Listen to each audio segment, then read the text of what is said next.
I like making sausages and brats and hot dogs and summer sausage and all that good stuff.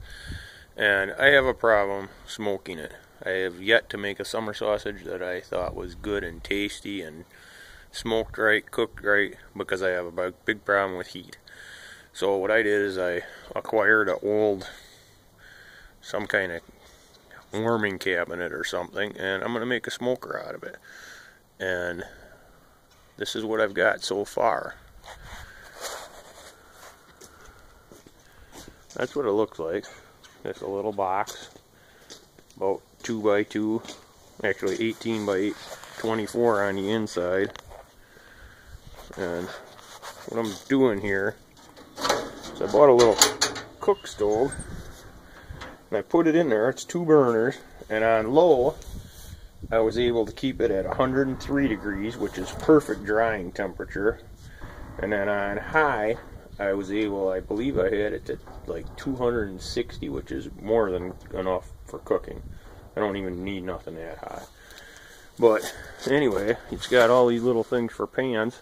So I'm going to take one of those big pans at the bottom, right there, and I'm going to put them on one of these to cover this main heat so that my stuff doesn't cook and drip right in it. And then what I'm going to do is I'm going to put my wood chips in there over the front burner.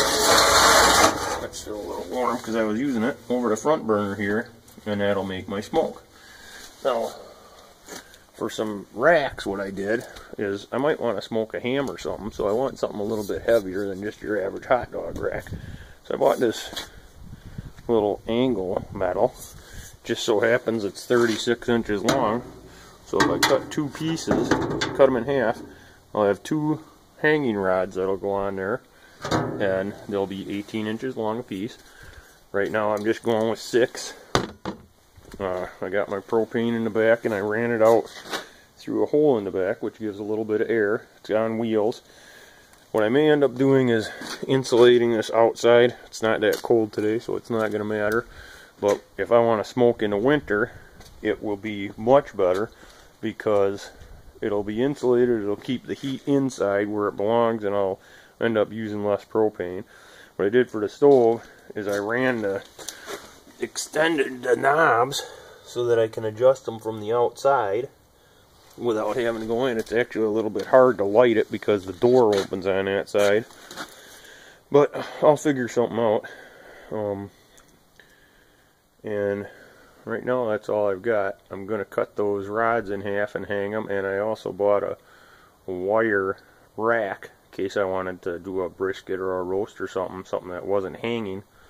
So I will get back to you when I get a little farther down.